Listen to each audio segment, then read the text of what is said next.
Senators Baisley, Bridges, Buckner, Excused. Coleman, Cutter, Danielson, Exum, Fields, Gardner, Janal, Gonzalez, Hansen, Henriksen, Jaquez Lewis, Kirkmeyer, Kolker, Liston, Lundeen, Marchman,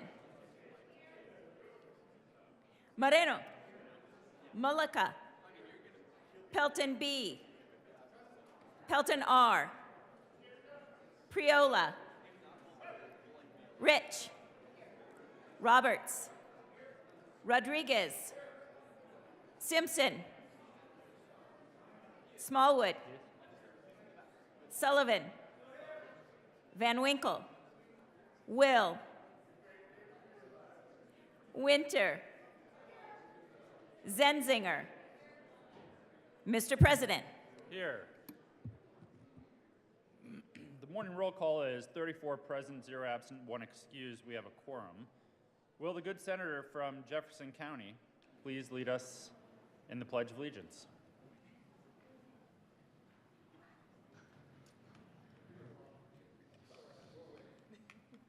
Thank you, Mr. President. Please join me in the pledge. I pledge allegiance to the flag of the United States of America and to the republic for which it stands, one nation, under God, indivisible, with liberty and justice for all. Approval of the journal. Senator Simpson.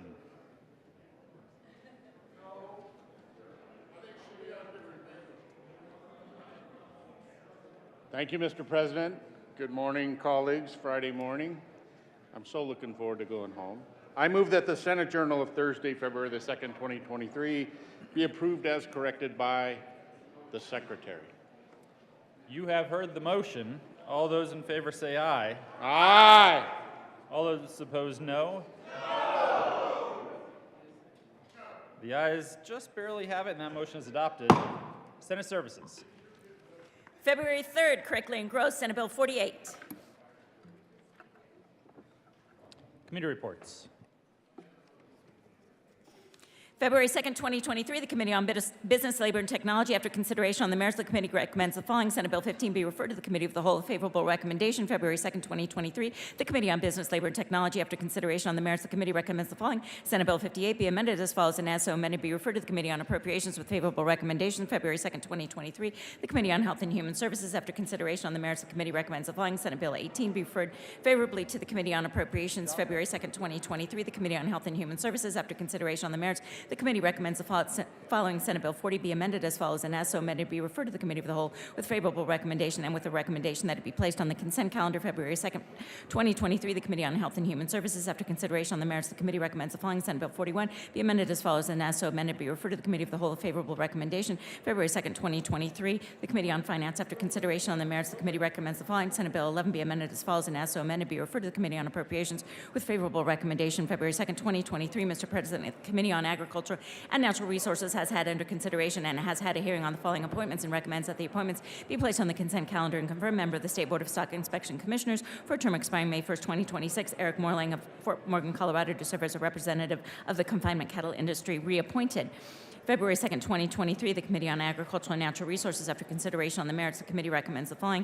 House Joint Resolution 1007 be referred to the Senate for final action. February 2nd, 2023, the Committee on State, Veterans, and Military Affairs, after consideration on the merits, the committee recommends the following. Senate Bill 37 be amended as follows, and as so amended be referred to the Committee of the Whole with favorable recommendation and with a recommendation that it be placed on the consent calendar.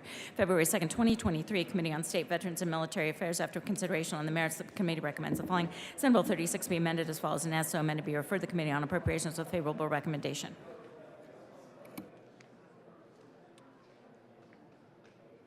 Majority Leader Moreno. Thank you, Mr. President. I move that the Senate proceed out of order for consideration of Senate Joint Resolution 5. The motion is to proceed out of order for consideration of resolutions. All those in favor say aye. Opposed, no. The ayes have it, and the motion is adopted. The Senate will proceed out of order. Consideration of resolutions. Will the clerk please read the title of Senate Joint Resolution 5? Senate Joint Resolution 5, Senators Fields and Gardner, Representatives Duran and Puglisi, concerning the designation of February 4th as Missing Persons Day in Colorado. Senator Fields. Thank you, Mr. President. I move SJR 005 and request that it be read at length. Will the clerk please read SJR 5 at length? Senate Joint Resolution 5 by Senators Fields and Gardner and Representatives Duran and Puglisi, concerning the designation of February 4th as Missing Persons Day in Colorado. Whereas each year, hundreds of thousands of families are faced with what former President Ronald Reagan called the stark terror of a unique tragedy, a missing family member. And whereas every 40 seconds someone goes missing in the United States, approximately 2,300 Americans are reported missing every day, and there are as many as 90,000 active missing persons cases in the United States at any given time. And whereas, as of December 31st, 2022, the Federal Bureau of Investigation reported 97,127 active missing persons cases in the United States, with a large portion being juveniles under the age of 21. And whereas children and adults go missing for a number of reasons, they run away or wander and become lost, they disappear under circumstances indicating that their disappearance may not have been voluntary, or they go missing under suspicious circumstances indicating that they may be in physical danger or the victims of foul play.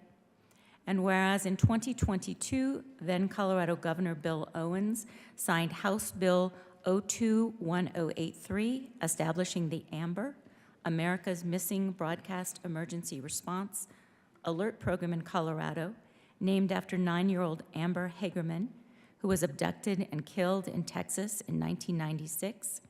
The program ensures that local law enforcement agencies can use Colorado's emergency alert system to broadcast information to alert citizens of missing children. And whereas since 1996, Amber Alerts have successfully recovered 1,127 children, and whereas according to the National Center for Missing and Exploited Children, 337,195 missing child reports were made to law enforcement in 2021, the organization currently lists 57 missing children from Colorado, from every area of the state. While all disappeared from their families when they were children, some have been missing for decades. And whereas too many families grieve, hope, and continue to search for missing family members of all ages, and whereas the awareness, support, and efforts of citizens, media, and law enforcement related to the search for missing persons must continue, and whereas the public plays a critical role in the success of the AMBER and other alert programs, as the eyes and ears of law enforcement, they can be on the lookout for missing persons.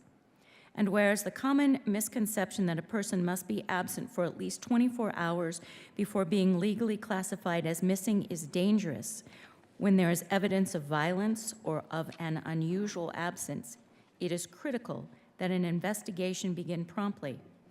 And whereas new advances in technology must be utilized and made available to locate the missing, and whereas the state of Colorado is committed to the safety and well-being of its citizens, both children and adults, and whereas the designation of Missing Persons Day in Colorado firmly embeds the importance of missing persons and their families and friends in our state calendar, and may help raise awareness in cities and states that have not designated a Missing Persons Day.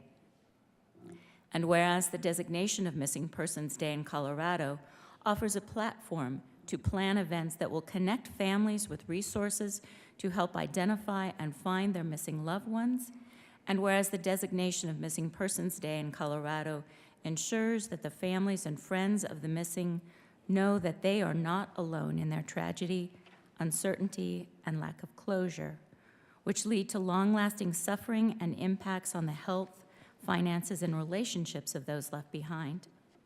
And whereas every missing person is someone's child, parent, sibling, partner, or friend, and every missing person deserves to be searched for and found. Now therefore be it resolved by the Senate of the 74th General Assembly of the State of Colorado, the House of Representatives concurring herein, 1, that we, the members of the General Assembly, recognize the epidemic of the missing in the United States as what the U.S. Department of Justice calls the silent mass disaster, and empathize with the ongoing suffering of the families and friends of those who are missing. 2, that we recognize the importance of raising awareness of the number of people who go missing in Colorado each year. 3, that we applaud the committed efforts of families, law enforcement agencies, and concerned citizens who work to locate missing persons. 4, that we encourage continued support of initiatives and private and public programs to increase efforts to locate missing persons. 5, that we hereby continue to designate February 4th of each year as Missing Persons Day and support the goals and ideals of the day. And be it further resolved that copies of this joint resolution be sent to Voices of Victims, Families of Homicide Victims and Missing Persons, FOVOP, Colorado Victims for Justice, the Colorado Organization for Victim Assistance, COVA, and the Colorado Bureau of Investigation. Is there any discussion? Senator Gardner. Thank you, Mr. President. Members, please be seated. Members, this resolution continues our tradition that February 4th be designated as Missing Persons Day in the United States and in Colorado. To reiterate what was said in the resolution, President Ronald Reagan described this very eloquently, that having a missing person in your family is the stark terror of a unique tragedy. I know the families would say that there really are no words to describe the sadness, the sense of loss, and the inability to find closure for their missing loved one. Today is a day to take a moment for those of you who saw hopefully all of you saw the yellow ribbon on your desk today, that would encourage you to pick it up and put it on, because it will remind you this morning, this afternoon, of all of those nearly 100,000 missing persons across this country. We're joined by the families this morning, some of the families, and there'll be a commemoration out on the West Steps. If you, like I, when I'm sitting at my desk during a resolution, have a tendency to pick it up and peruse it, take a look at pages 4, 5, 6, and 7, and over to 8. Each and every one of those names represents a son, daughter, father, mother, sister, brother, family member, each with a story, each and every one of them. And so it's important that we take this time, and I'm privileged and honored to bring this resolution along with my colleague from Aurora, and yield the floor to her. Senator Fields. Thank you, Mr. President. I first want to take this opportunity to first thank one of the architects behind making sure that we do this every year, and that would be former Senator Sonnenberg. He was the one that has organized this day over the time. And the last time we had this day, you might recall, he asked for someone else to take this effort on, and I agreed to do so.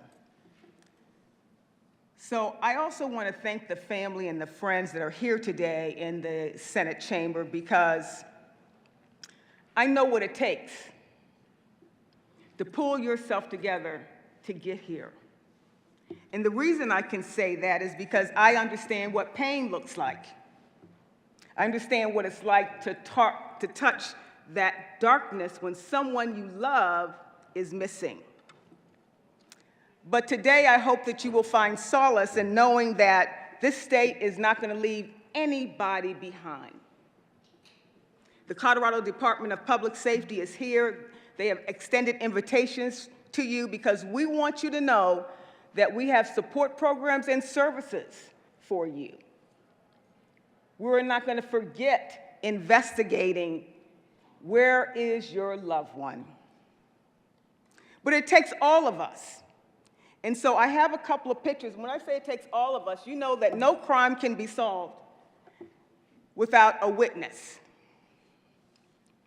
I believe that many people that we're looking for today, someone has seen them. So if you have seen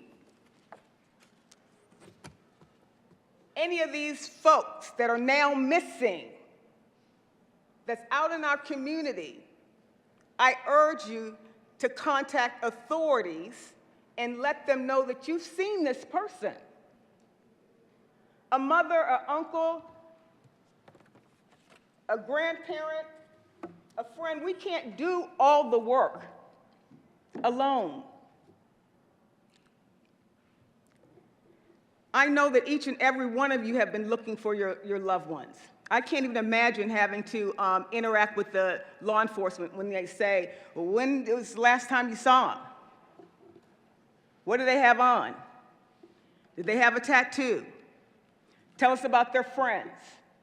The list can go on and on and on, and then they compile a report, and then law enforcement would maybe put out an Amber Alert, but there's people behind the scenes that really care about locating the missing loved one, that father, that mother, that uncle, that daughter, that son. The list can go on and on and on, but we will not leave anyone behind. So I don't want you to feel discouraged at all. Just stay connected to the resources that can help you usher your way through this, because we know it's not easy. But I believe someone has seen your loved one. And that is my plea for the folks who are out there listening to this Colorado channel. If you've seen someone, if you get the alerts that you see on your phone that someone is missing, retweet that. Ask someone if they've seen that person. Let's bring that person back home where they belong, because it's not easy to live a life when you know someone is missing that still should be there. This state, this last session, we created through my colleague, prime sponsor of legislation, to go beyond just looking for folks. She targeted the efforts that we're doing as it relates to missing and murdered people to create a unit, and it's called the Missing, Murdered, and the Murdered and Missing Indigenous Unit. Maybe she can come up and clarify that for me a little bit more. But we're not leaving anybody behind. We're not leaving anybody behind. We're going to keep looking. The community is going to keep looking, and we're going to be looking for resolution. So, Mr. President, I request that the current roll call be added. As co-sponsor. Senator Fields, we'll get to that in just a moment, but there may be a few other folks who want to add to the discussion. Senator Danielson. Thank you, Mr. President.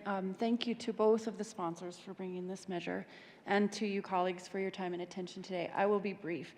And the reason I rise in support of this important resolution and in marking the day, but to the good senator from Aurora's point, this body did take action, as we do many sessions, on many important issues, but in this issue, we did move forward and we did create together the Office of Missing and Murdered Indigenous Relatives. And so we hope that we can continue to partner with the families, the loved ones of those across the state to do right by you, no matter who your missing loved one may be. But to her point, yes, when we hear something in the community that we should be taking care of, we try to do that. And specifically, that office responded for the first time ever to a group of people who have been, unfortunately, at the most extraordinarily higher rate of abductions and missing loved ones than any other group in the people in the state and across the country, and that is our Indigenous friends and relatives. And so I thank you from the bottom of my heart for what you did last year, and I hope that we can continue to partner together on that same issue, and I welcome the guests on the floor who have come from the MMIR task force and supporters. Thank you. Thank you, Mr. President. Senator Gardner.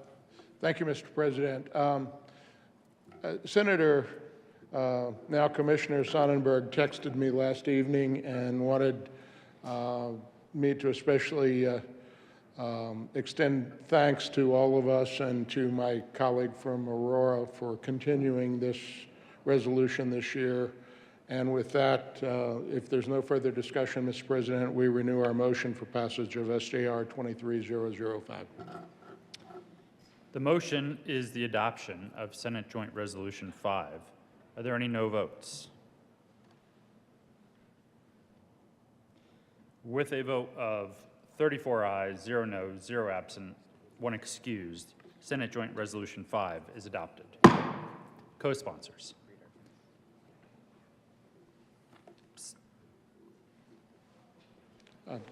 Senator Gardner. Thank you, Mr. President. We would request that the current roll call, without objection, the current roll call be added as co-sponsors. Seeing no objection, the current roll call will be added as co-sponsors on Senate Joint Resolution 5. Senator Gardner. Thank you, Mr. President. We would request a moment of silence in honor and memory of missing persons and request that the chimes be rung out. The Senate will observe a moment of silence and the chimes will ring.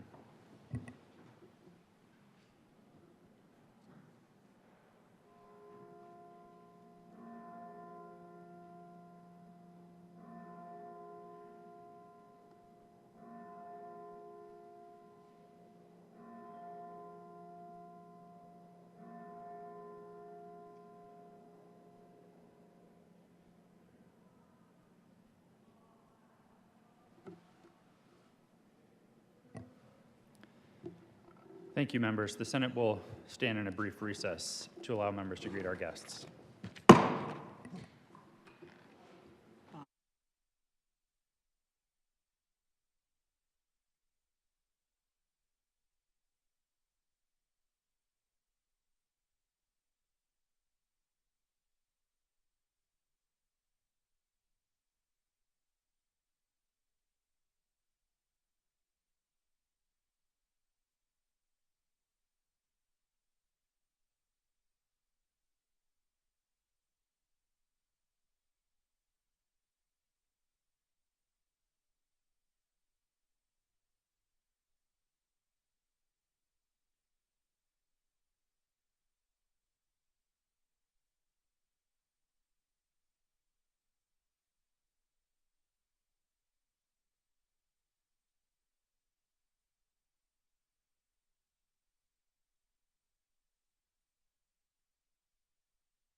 The Senate will come back to order.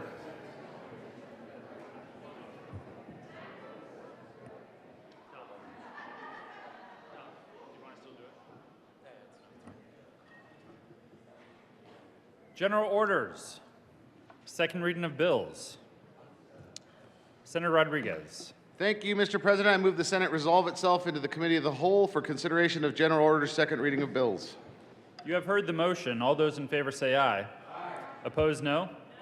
The motion is adopted, and the Senate will resolve itself into the Committee of the Whole for the consideration of the general orders, second reading of bills, and Senator Rodriguez will take the chair. Everybody who said no cannot take their coat off. Mike's up.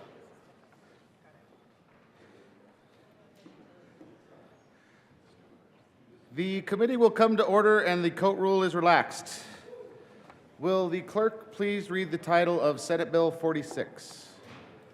Senate Bill 46, Senators Winter F., Representative Senator Duran, Winter. concerning the calculation of a covered individual's average weekly wage for paid family and medical leave benefits. Senator Winder.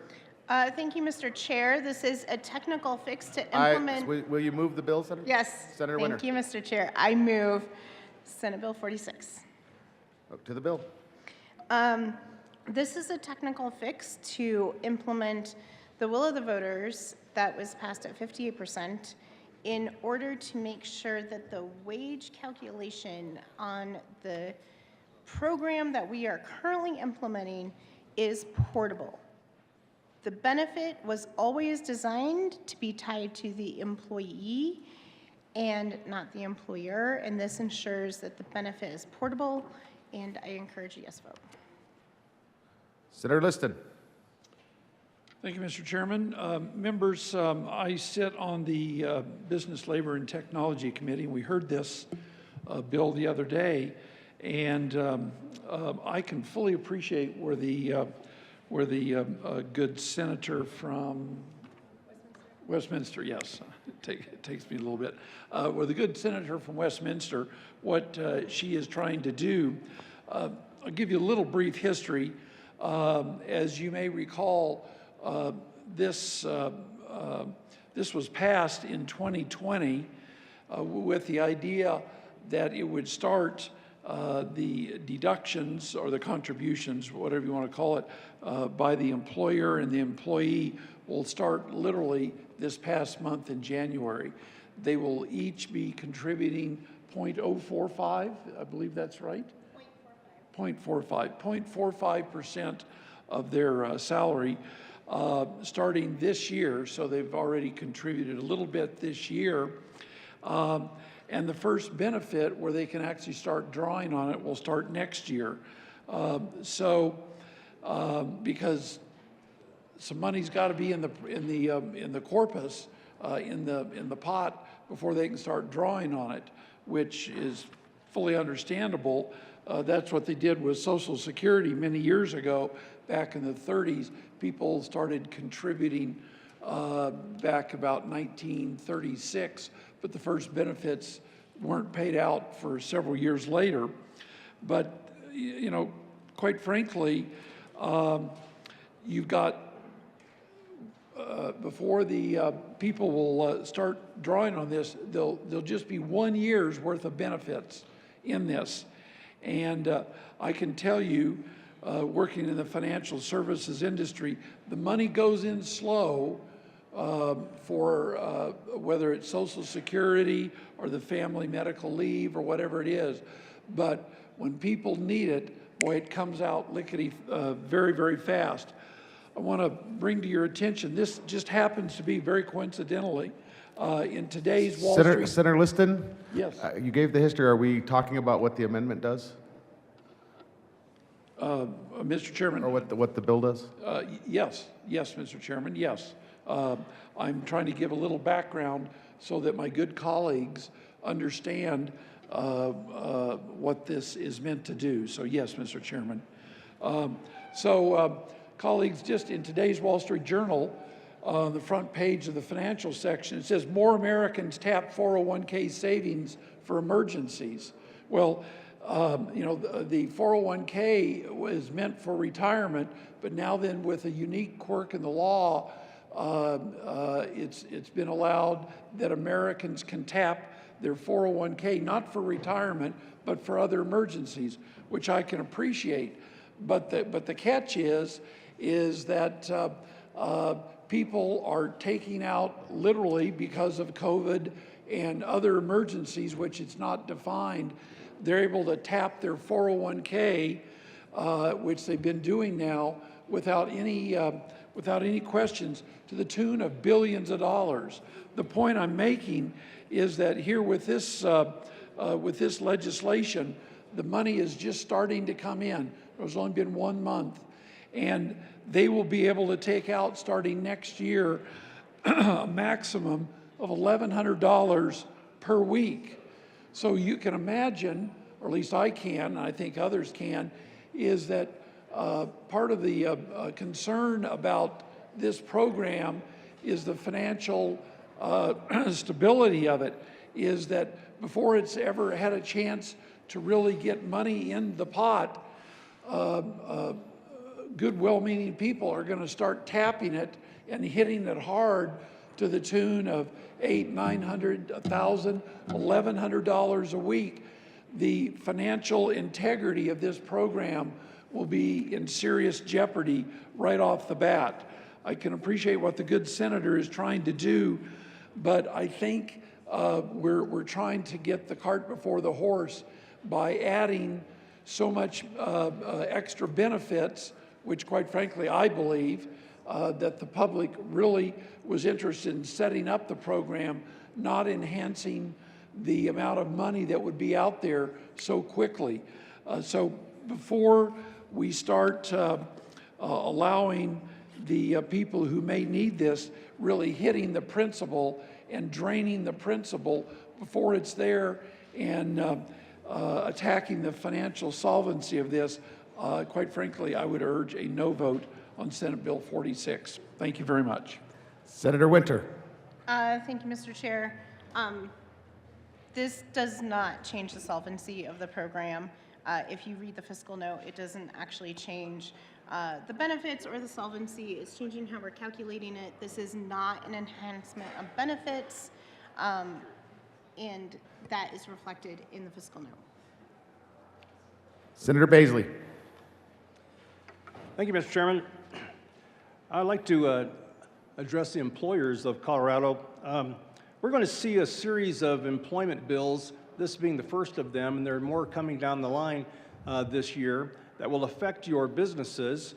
I'd like to suggest to my fellow members that we take a hard look at each of these and not consider so much that we ought to press employers to comply with what... Senator Baisley, can we address the bill itself?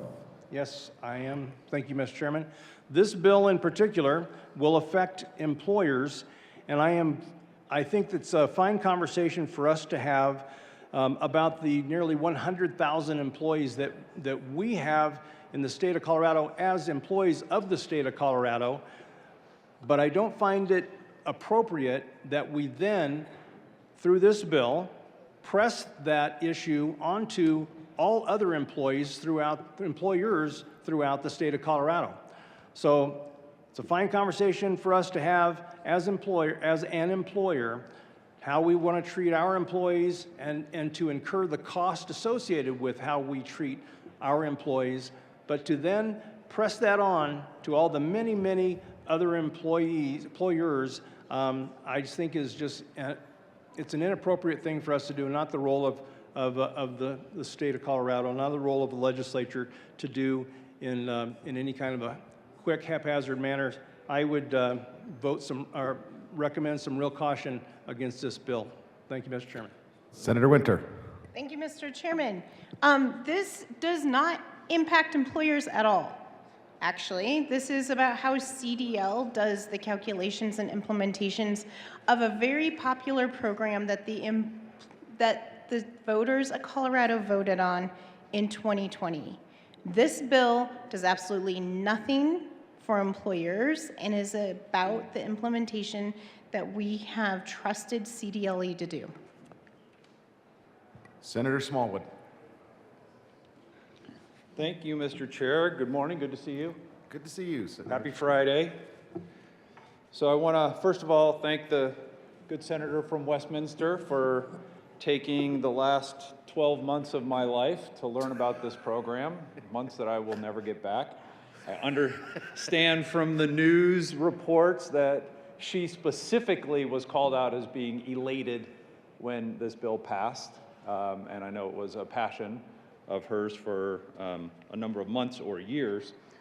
And she was not alone. As you remember, this showed up on your ballot in November of 2020 and the height of a global pandemic. And we were all wondering, myself included, as being infamously infected with the coronavirus, we were wondering if we were going to live or not. This was serious business, right? We didn't have a vaccine. We were really concerned about the financial effects of it. So the timing from a proponent's perspective was great in a kind of macabre sort of way.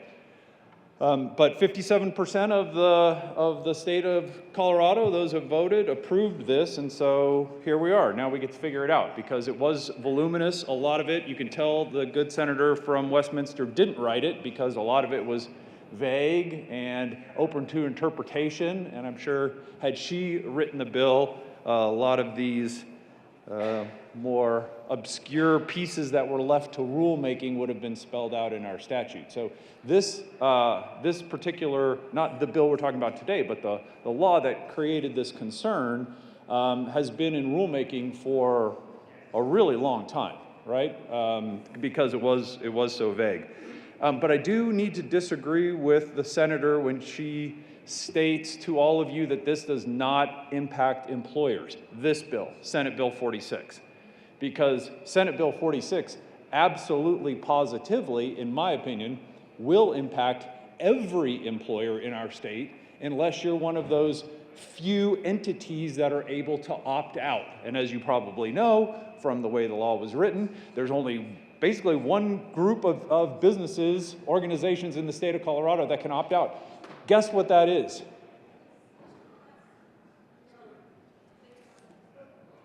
Local governments, of course, they can opt out, right? So the city of Boulder, I think, was one of the first to announce that they were going to opt out of the bill, and most of the school districts are going to opt out. But assuming that you're not a school district or the city of Boulder, you are going to be part of this.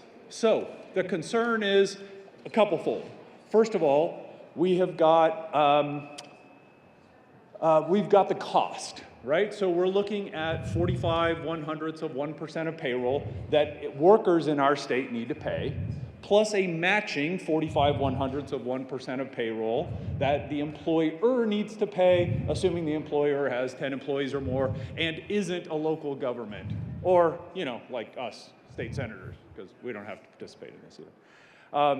So the cost is one thing. So if you're going to increase premiums, both the employer and the employee are going to see a cost increase. But that's really not my concern, and that's not so much the issue that I take when you hear that this isn't going to impact employers. Because how this bill, first of all, how the overarching law, and secondly, how this bill, Senate Bill 46, is going to impact employers is in the workforce itself, right? Because employees are now, for the first time in our state, going to be able to take 12 to 16 weeks of paid leave, in a lot of cases, job-protected paid leave, for the very first time. And again, almost 58% of the voters in the state of Colorado said, that's a good thing. We want this, and we think it's a good value, okay? I wasn't one of those, but I was in the minority. 58% of the population wanted this. So what it creates is a workforce issue, because employees that Senator? otherwise... The bill is about how the implementation of the program is going to be done, not how the policy that's already in law is law. So, Senator Smallwood. Mr. Chair, this bill fundamentally changes the calculation of the existing law, and I'm about ready to walk through exactly how it does that. Please proceed. Great, thank you, Mr. Chair.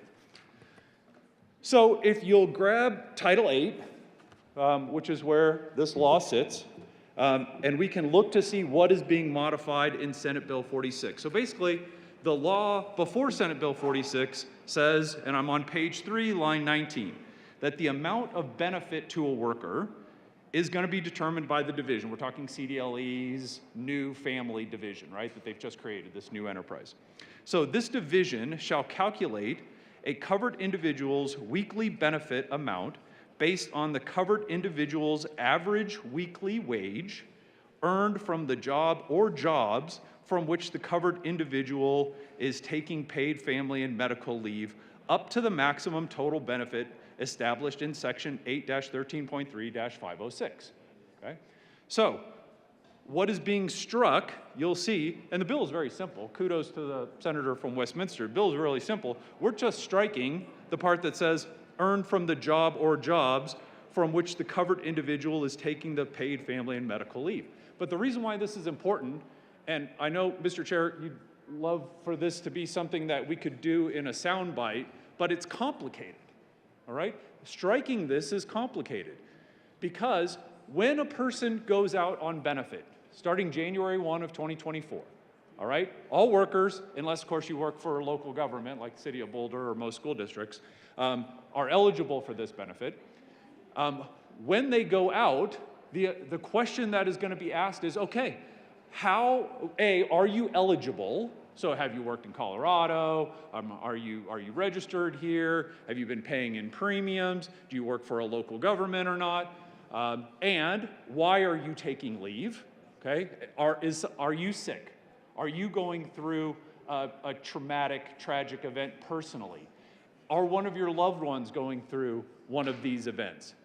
And what makes Colorado's program significantly more progressive than any other law, in my opinion, in the state of Colorado, is the definition of what that family member is, okay? And we'll spend a minute talking about that because it is absolutely key to why this is going to be a problem for employers, why so many people are going to be going out on leave compared to other states. But this particular bill, Senate Bill 46, is then when they say, okay, yes, this was, we are approving this medical condition for you or for your spouse, or for your child, or for your parent, or for your grandparent, or for your sibling, or, key language, anybody else that you have a significant personal bond with, whether or not there's any legal or biological relationship. And that's what makes Colorado's law different than, let's say, California's. California clearly defines what family member is, and it isn't so open-ended, right? And now, if you think that paid family leave should be for anybody that you have a significant personal bond with, like the majority leader and I, he's always been like a son to me, for example.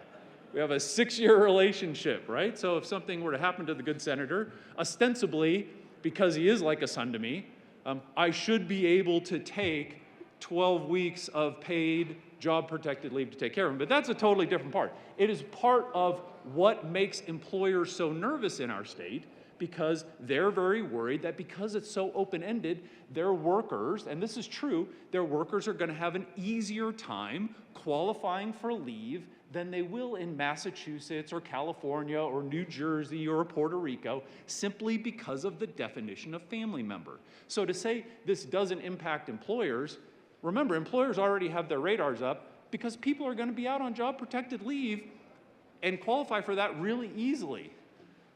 This is obviously riveting to people. They're heading out in droves. So now we've determined that it is a qualified leave. Now the question is, how much are we going to pay that person that's out on leave? And I think the senator from Westminster will be the first one to say, figuring out that formula is pretty complicated. So if we go to the bill and we look at what's being addressed here, the amount of benefits, 18-13.3-506. So the amount of money that's going to be taken out, so the amount of benefits, the weekly benefit shall be determined as follows.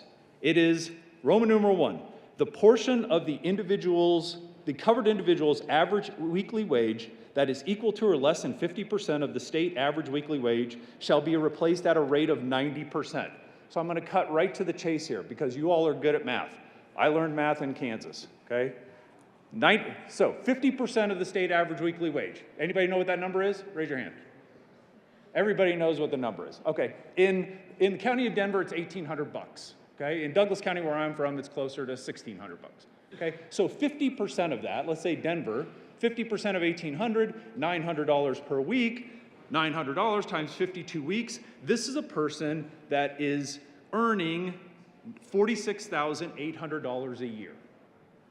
And therefore, their replacement would be 90% of that. So when we say this doesn't impact employers, follow me along here. Based on this change, we're now not going to look at the job that the person has today.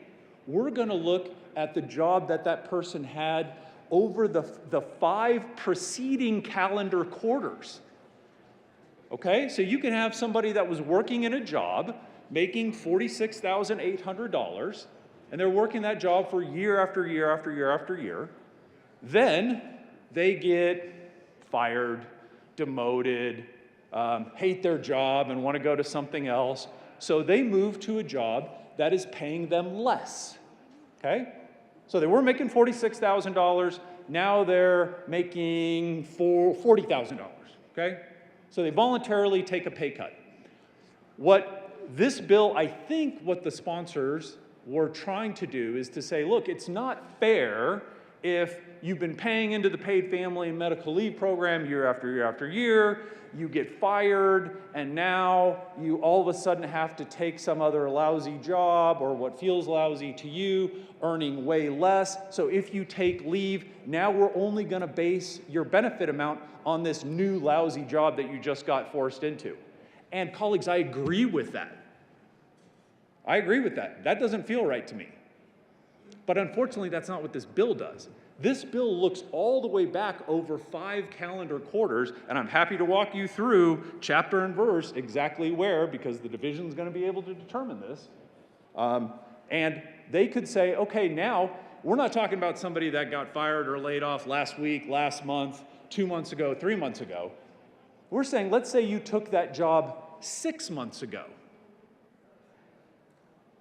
7 months ago, 8 months ago. 5 calendar quarters takes us way beyond that. So now a person ostensibly can now go out on leave, use the amount of income from their prior job, $46,800, to determine what their benefit is. And guess what? It's going to be more than what they're actually earning today. Let me repeat that.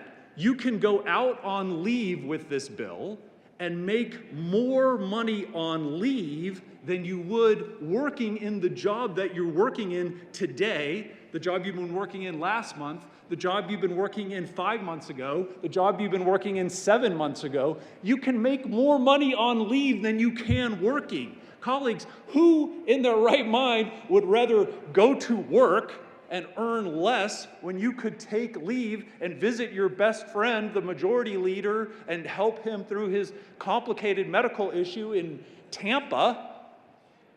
Why would you work and make less than being on leave and getting paid more? Who would do this? I don't know that I would. I mean, I love my job, but come on. That's the problem with trying to be too simplistic in the language here. And we can go through prior 5 calendar quarters, and I'm happy to sit here and debate all day long exactly the pages in here that determine what the benefit amount is. It's determined over the past 5 calendar quarters. So you can be working at a job for 6 months. Go take care of your best friend. And to be honest, I know I was being flippant earlier. My very best friend, James, most of you have met him. He comes here every time for swearing in. My best friend since 2nd grade, okay? Truly, my best friend since 2nd grade. I know. Who in the world would agree to that? But he does, okay? Best friend since 2nd grade. I talk to him every single day via text or phone. He is, by definition, a family member of mine. By this definition, by the definition under this bill. He's a family member of mine. I am closer to him than I am my own brother, than I am the minority leader by a long shot. Okay? So he lives in Georgia. If something happens to him and he gets necrotizing pancreatitis again, okay, I can go to Georgia and take care of him because he truly is like a brother to me, and there's no mincing of words there. Okay? So what you have to ask yourself is, how many people across industry in Colorado have relationships like that and would be thinking to themselves, because of Senate Bill 46, I now can make more money by going out on leave than I can working at my job? You tell me. What decision would you make? Would you rather work at your job and make less, or go take care of your best friend on the beach in Georgia and make more on paid leave? So when you hear this isn't going to impact employers, I have to disagree. If I have to I have 11 employees, let's say. One of my employees goes and does what I would do for my best friend. Now I'm down to 10 employees. I have to keep that job open if that employee has worked for me for 6 months or more. And in my example, a person literally can make more after they've worked with you. You have to hold their job. Colleagues, this is going to impact employers in an enormous way. And when it impacts employers, then it's going to impact you. Because employers are going to come to you saying, we cannot fill jobs. We cannot do the necessary work of fill in the blank. It could be something convenient, like a restaurant, right? Like, we can't fill restaurants anymore. But it could be a whole lot more than that. What happens when it's private security companies? What happens when it's healthcare, colleagues? What happens when doctors and nurses and rad techs and pharmacists all decide, guess what, I might be able, if the math works out right, to make more on leave than I would working at my pharmacy? What's it going to be like when you go to try to get your prescription drug filled? This is going to come back to each and every one of us when the job market gets crushed like this. And we're experimenting here on very dangerous turf. Nobody in the country has passed a law like this and had it implemented yet. Nobody. They've come close, but again, even California defines family members very, very different than what the voters of Colorado wanted to define family members as. This is an experiment. And before we start tinkering with critical components of this experiment, I think we need to be very, very, very cautious of the unintended consequences that we are going to see in the job market in the state of Colorado because of Senate Bill 46. The writers of the original law, I am going to assume, put some thought into this, right? This wasn't something they came up with over the weekend, right? They walked through these circumstances, okay? I'm not going to be sitting in this chamber by the time this all comes around, right? People can't even start taking leave until January 1 of 2024. I will be in my last few months of ever seeing your smiling faces, okay?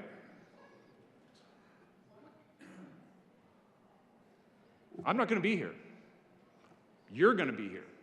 And you're going to be the ones dealing with hearing from your constituents about the job shortages that we have created with bills like this.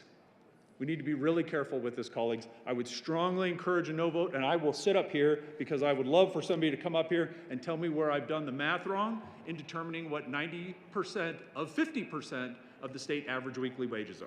Thank you, Mr. Chairman. Senator Kirkmeyer.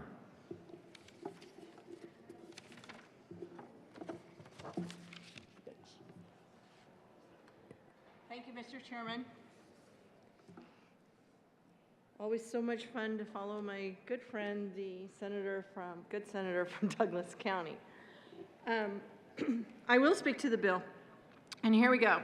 On page 2 in the legislative declaration, it talks about, under paragraph C, it talks about that under current law, if a worker was working at a job within the base period of alternative base period or alternative base period, but is no longer working at that job at the time the worker takes family and medical leave, the worker's wages from the previous job are not included in the calculation of the worker's family and medical leave benefit, which is likely to result in a lower benefit amount for the worker than would result from a benefit based on wages from all recent employment. Another section in the legislative declaration talks about that this would promote job mobility and entrepreneurship by ensuring that paid family and medical leave wage replacement benefits are calculated based on recent earnings history rather than being tied to earnings from specific employment at the time of taking leave. So then I started reading the fiscal note and started thinking about how, in all likelihood, this would probably be applied and where this would result with most people.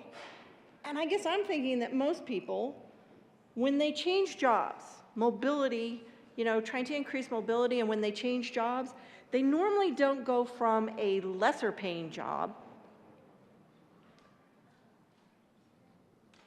They normally don't go from a higher paying job, thank you, to get to a lesser paying job.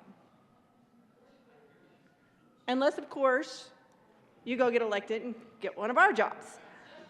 But I want you to think about that. Most people, and that's usually what's encouraged. I mean, I know when I talk to my children, I didn't say, geez, you're working at this great paying job, I think you should quit and go work for Target. I didn't do that. Most people, when they change jobs, they go because they're getting an increase in pay. So I just want to direct you to the fiscal note, which makes sense. Here's what it says in the fiscal note. By using prior jobs in the base period to calculate leave benefits amounts, the bill will change the benefits paid by the family program to some employees who change jobs. Thank you. I think we all figured that one out. In cases where the employee's prior jobs paid a higher amount, a higher average weekly wage and benefits paid will increase. So this makes sense if you want to encourage people to go from low paying jobs to higher paying jobs. So just remember, that's what it says. In cases where the employee's prior jobs paid a higher amounts, average weekly wage benefits paid will increase. In cases where an employee's previous job paid less, so my example of is if you were working at McDonald's or someplace, getting minimum wage, and then you go and you decide to go get your dream job someplace where you're getting a huge salary, not necessarily this job, but someplace.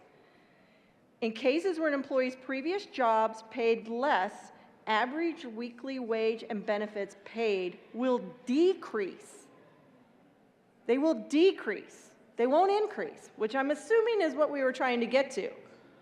So if you go from a job that paid less, where in cases previous jobs paid less, and then an average weekly wage and benefit will decrease.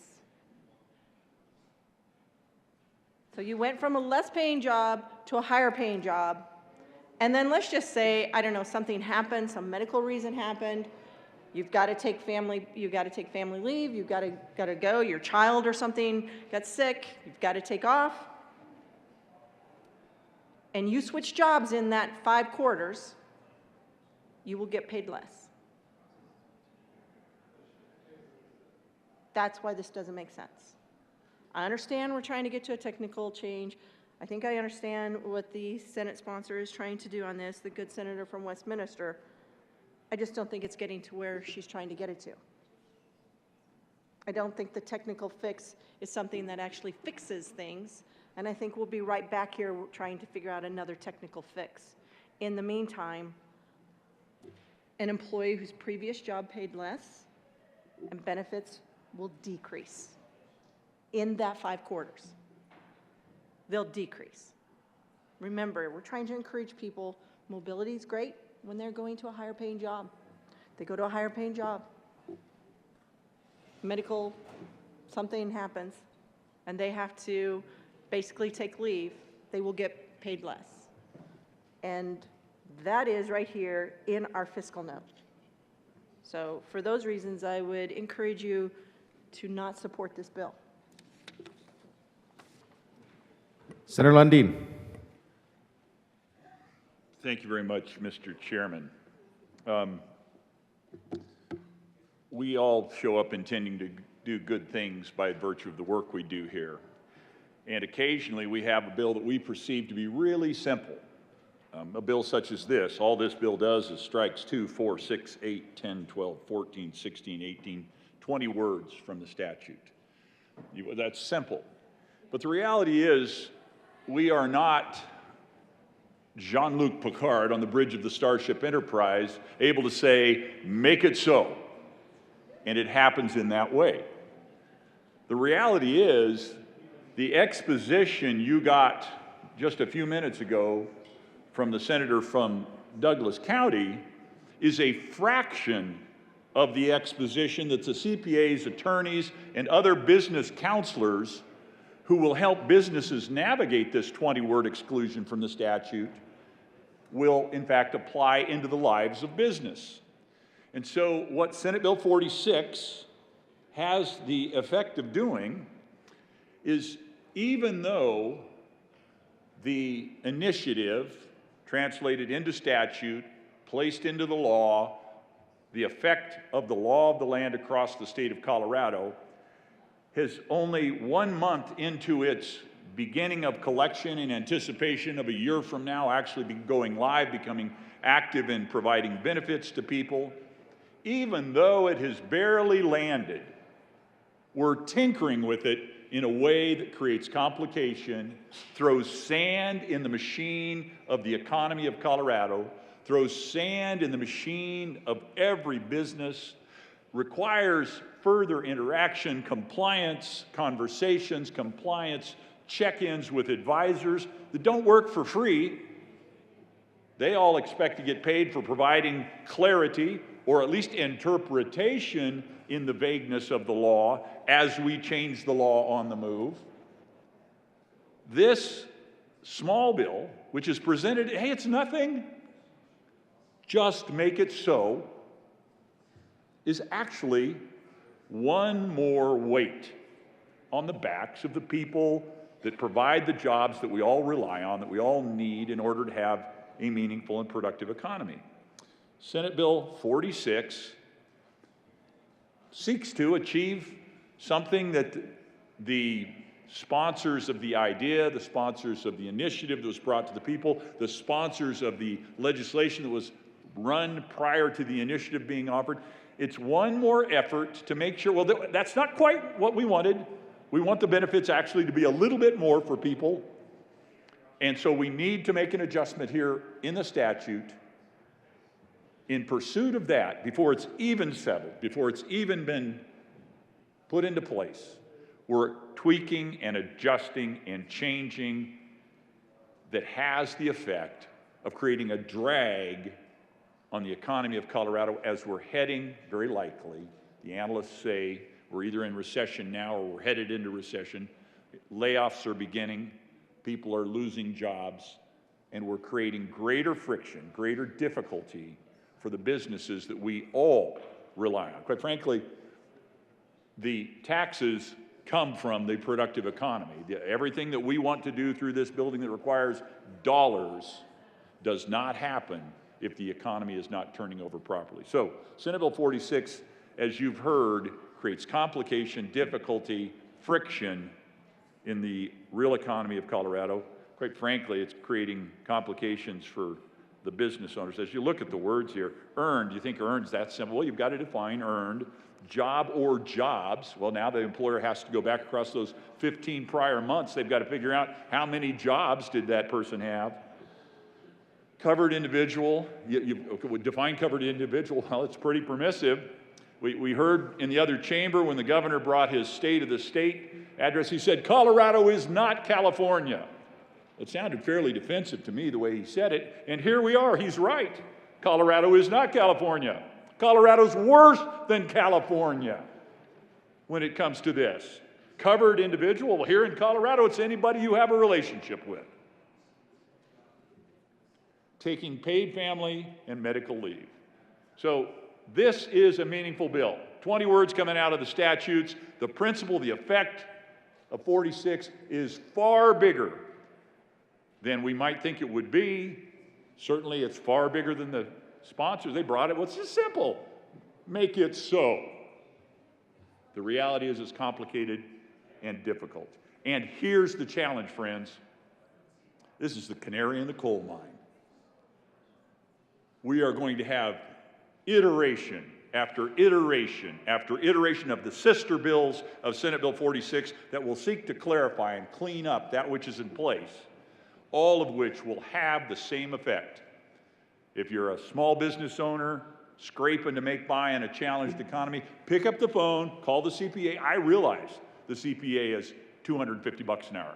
Pick up the phone, call the compliance attorney. I realize the compliance attorney is $450 an hour.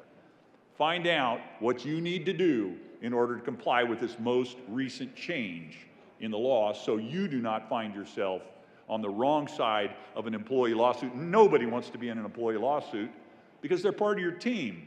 When your team feels like they have to take action and they're provided complication and difficulty to understand and interpret, and therefore vagueness and the opportunity for a lawsuit, everything is going the wrong direction. I think Senate Bill 46 is a challenge in that way. The question was, or the assertion was made earlier, this challenges the solvency. The fiscal note says we don't know. We don't know whether this will create a problem for the solvency of this system. But here's what I will tell you, the actuaries I've talked with 46, without 46, family has a solvency problem as it lives in this moment. And adding further questions to what may affect the solvency of the system makes that future potential solvency crisis, just calling it out early, even more difficult to figure out.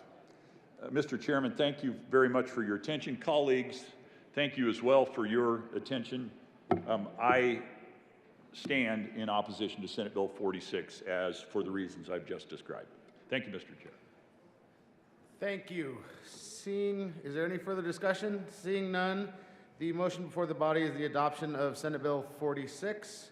All those in favor say aye. Aye. Opposed, no. No. The ayes have it, and the bill is adopted. Majority Leader Moreno. Thank you, Mr. Chairman. I move the committee rise and report. The motion before the committee is to rise and report. All those in favor say aye. Opposed, no. The ayes have it, and the committee will rise and report.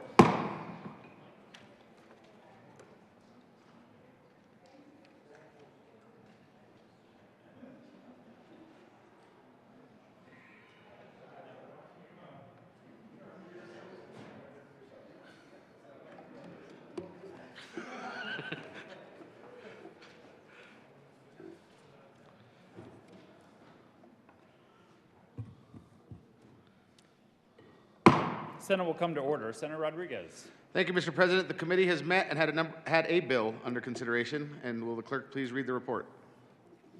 Mr. President, your committee of the whole begs leave to report it has had under consideration the following attached bills, being the second reading thereof, and makes the following recommendations thereon. Senate Bill 46 passed on second reading and ordered, engrossed, and placed on the calendar for third reading and final passage. Senator Rodriguez. Thank you, Mr. President. I move for the adoption of the report. The motion is the adoption of the committee of the whole report. Are there any no votes? With a vote of 34 ayes, 0 noes, 0 absent, 1 excused, the committee of the whole report is adopted. Senate Bill 46 passed on second reading and ordered engrossed and placed on the calendar for third reading and final passage.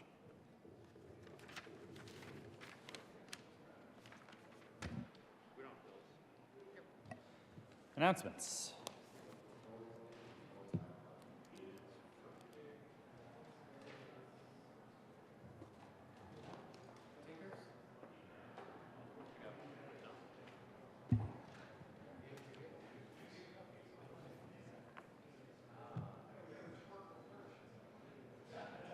Looking at me so weird.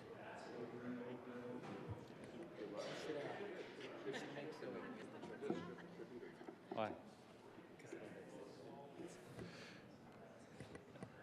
Mr. President. Thank you, Mr. President. I request a moment of personal privilege.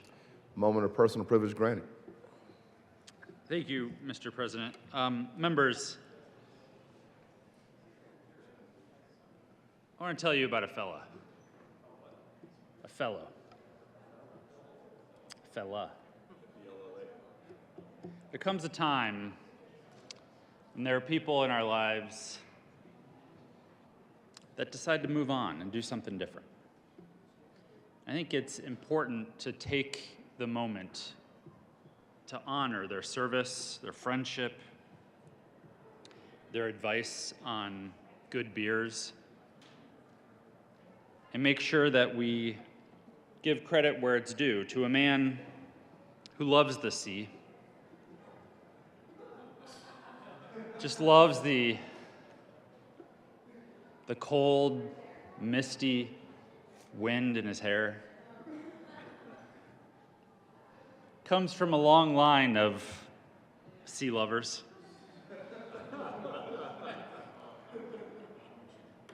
And it's been brought to our attention that the one and only Ed Sea Lover is going to be leaving us from this chamber, and he won't be over here a whole lot longer. He's going to be moving on to something else.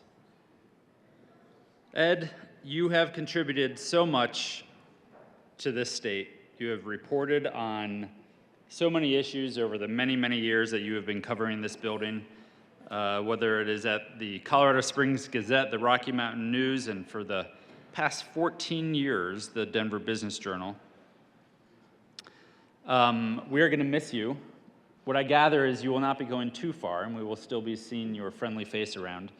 But honestly, thank you, Ed. The work that you do, even when at least I am making fun of you on Tuesday mornings at our press avail, or poking fun at your questions, the work that you do and the rest of the press corps does is so incredibly important for what we do here, because I think it's critical that regular people, citizens, businesses, understand what we are working on, what we are debating every single day.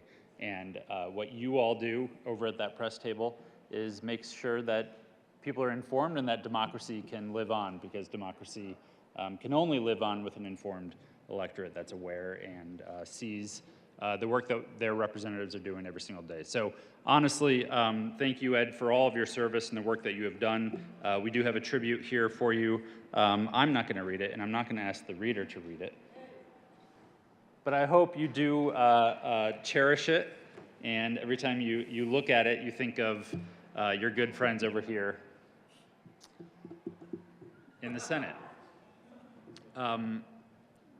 Mr. President, I hope you don't grant any other moments of personal privilege this morning, because we all eventually want to go home. Thank you, Ed. It's been an honor to work with you, and looking forward to working with you in the next chapter. At the risk of being fined, Senator Gardner. Thank you, Mr. President. I request a moment of personal privilege. I don't think so, Mr. Gardner. Granted. Thank you, and I'm torn about whether to read this tribute or not, but I was not torn about coming after Mr. President to say that I am going to miss Ed Sealover in his current role. I can claim, I think, to being the person in the chamber who was earliest interviewed by Ed Sealover. Do I get that honor? 27 years ago? 3. Oh, it seemed like longer. When I was a Republican county chairman. I will say that the tribute notes Ed's many contributions to journalism and to our state in a world that seems to be dominated by social media and who can get there first to send something out over the channels. Ed Sealover is one of the last and one of the finest objective reporters Only on rare occasion have I not liked what you've written, and I truly mean on rare occasion, but I have never said this was an unfair story, this story didn't depict or did not report what happened and occurred and all the sides of the issue. I hope you are not going to be a stranger, and we look forward to the announcement about your future. And thank you, Mr. President, for indulging. Thank you, Mr. President. I request a moment of personal privilege. Granted. Thank you. I think I have the distinction of knowing Ed the second longest in the chamber. We met when I was running communications on John Salazar's congressional campaign, his first one back in 2004, I believe. And I think I do have the distinction of having spent the most time in a car with Mr. Seelover. We did a tour of southeast Colorado as part of the campaign, and showing John out in the world, talking with folks. And I have really enjoyed working with Ed back then. I didn't think I'd get a chance to work with him again, and I came to the Capitol, and I saw Ed walking around like, Ed, what are you doing here? And I've had the privilege of working very closely on some liquor bills over the last few years, getting some good coverage over those, not necessarily passing them, but getting good coverage over those. And just have so much enjoyed working with you, Ed, and look forward to continue working with you on wherever it is you end up next. So congratulations, Godspeed.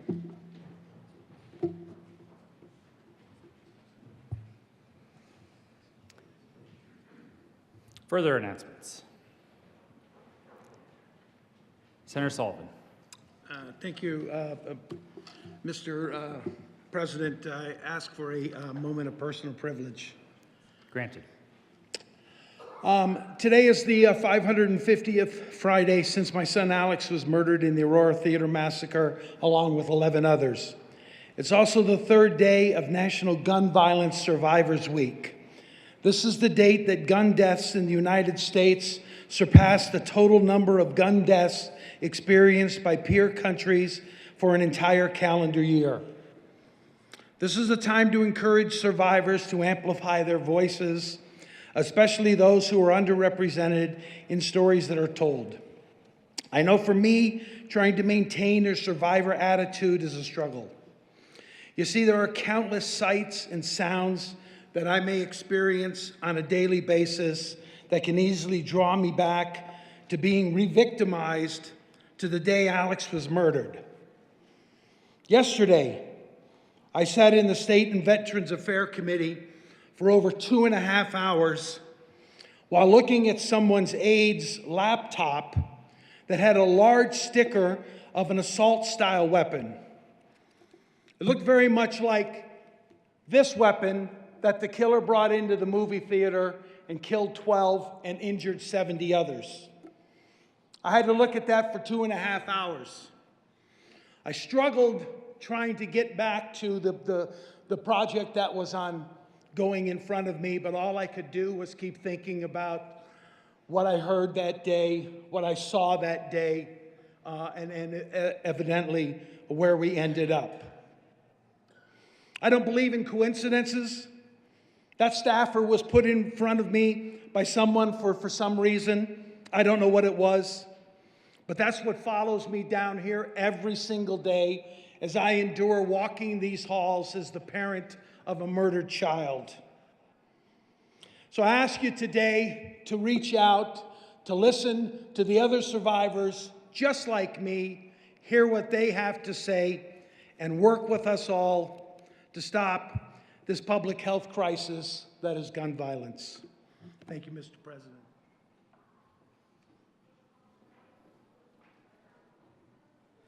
Senator Gardner. Thank you, Mr. President. I would request a second moment of personal privilege to report a law officer issue. Granted. Thank you, Mr. President. I wanted to note, members, that on the news this morning, I heard, and you may have heard, that a police officer is in critical condition after falling from a bridge, attempting to make an arrest after a carjacking and chase. The officer, whose name has not been released, was from the Fountain Police Department in my district.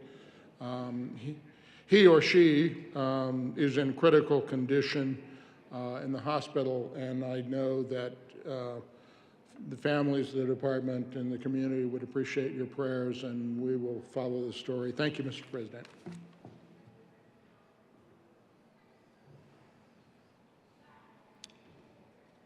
Further announcements. Majority Leader Moreno. Thank you, Mr. President. Seeing no further announcements, I move that the Senate adjourn until Monday, February 6th at 10 a.m. You have heard the motion. All those in favor say aye. Those opposed, no. The ayes have it, and the Senate will adjourn until 10 a.m. Monday, February 6th, 2023.